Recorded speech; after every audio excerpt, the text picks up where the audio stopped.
My sentiments for 2020 moving forward and for almost anything I do is, at this point, anybody can get it. Hubby insisted on me showing you guys how normal life is outside of the city. So we're like walking Cersei in the park, and I only saw one person with a mask on, face mask. So for the most part, it looks like people aren't too worried about it in the burbs. What's up, Steelies? This one, I guess, would be more particularly for the divestment ladies, divestment side of YouTube. I don't like to use defining words for myself, but I definitely relate to the sentiment. I watched a video by Danie, and she was explaining, what the word divestment means. And that's something I can agree with. Divesting from problematic people and problematic behaviors and things that are not serving you any longer. When people divest, it's used in the term of separating from Blackistan, right? The hood or hood mentality. I feel like if that's going to be the case, then you really need to do that. You need to divest from anything that is no longer serving you. It's not just the stereotypical. My sentiments for 2020 moving forward and for almost anything I do is, at this point, anybody can get it. What that means is what it's always meant. If it's gonna be you or me, it's gonna be me. As far as I'm concerned, hello. And that doesn't have to be some aggressive or violent thing, certainly not. For me, it just means that when it comes to the choice of who I'm going to make happy, it's gonna be me. It's not gonna be anybody else first, it's gonna be me, period. I think that that is a mentality that most people have. When you deny that you don't have that mentality, it's something that empaths do, particularly, right? You deny that you have a selfish mentality, so you do things for other people, and then you're pissed off when that's not reciprocated, because most people are gonna do for them. They're not going to even pretend that they're gonna think about or consider somebody else first. Most people won't even pretend that. So by you being committed to pretend that you are magically different than most people, you end up getting hurt every time.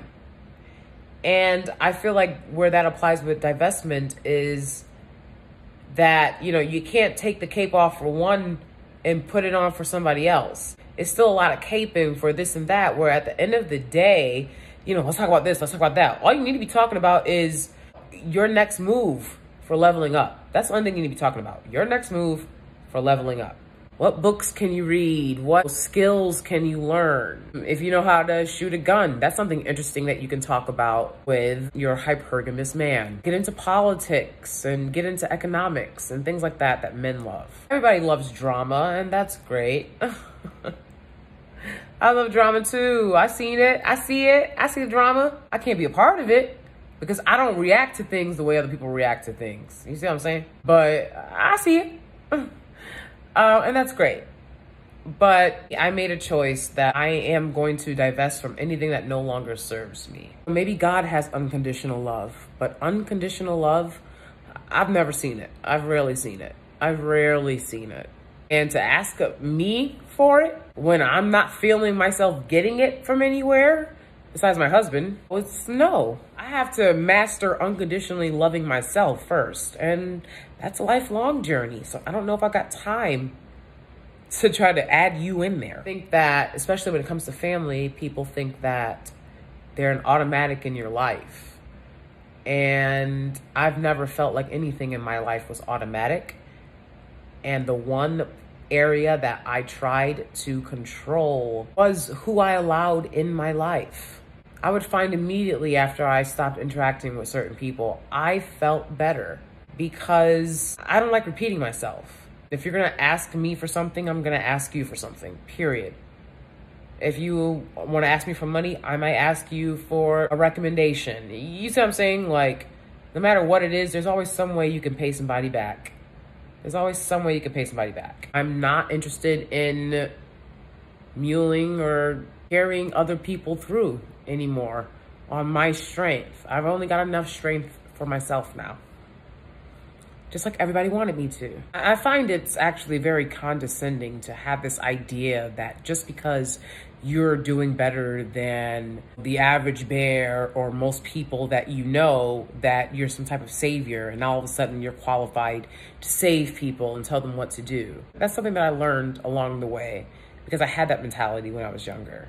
And I am apologetic for having that mentality because it wasted a lot of my time in my life. And that's why I apologize for having that mentality. It's a lot of work to divest from things that no longer serve you. There might be coping mechanisms that you once had that no longer serve you, right? Smoking weed or drinking. These are things that people do to help them cope with things. But then you might get dependent on it, and therefore it is no longer serving you. So you have to let it go. Spending, shopping. At first when we're shopping, it's like, woohoo. Then after a while, it's like, I'm not being responsible.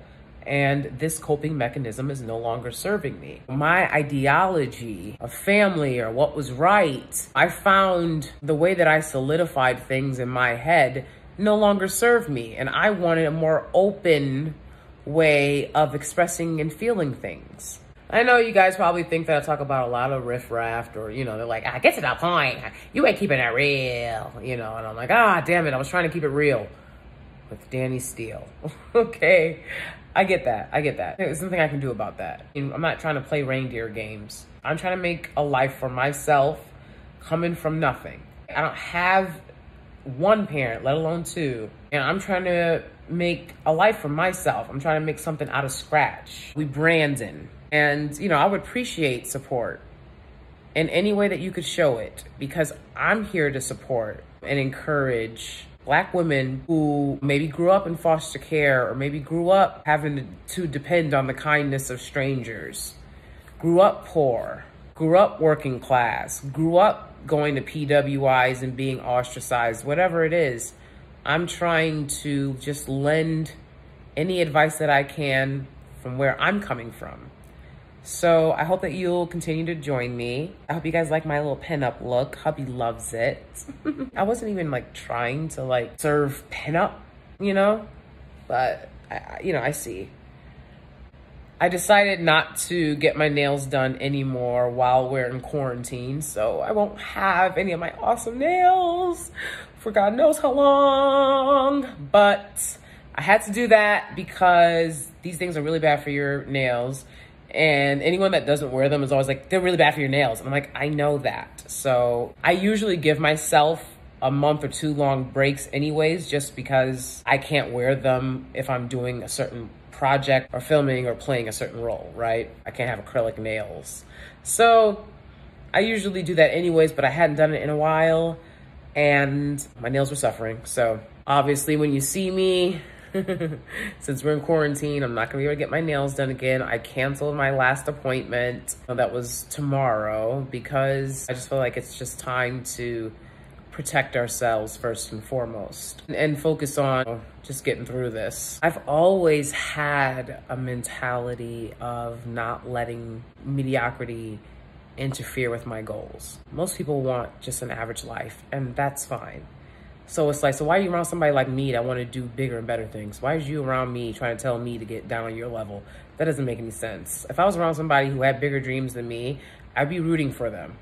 But all I get is people like trying to bring me down to their settled for this and that level. And that's not my mentality. So I only want to be around people that encourage me the way that I encourage other people. And very few people want to encourage me. They're like, you're encouraged enough. I'm like, okay, I don't see how, but okay, sure. That's what you think, fine, but you can stay away from me. We're doing all right on our stock supply of things, but I like to be extra prepared and I like to stay ready. I think if you focus on you and what you want, you'll find that you haven't been doing that much. And that's a problem. You deserve to focus on you. So just keep that in mind, especially during this time. So much you could be doing to get that into play. Thanks for watching. Don't forget to like, comment, and subscribe. And I'll see you guys next time.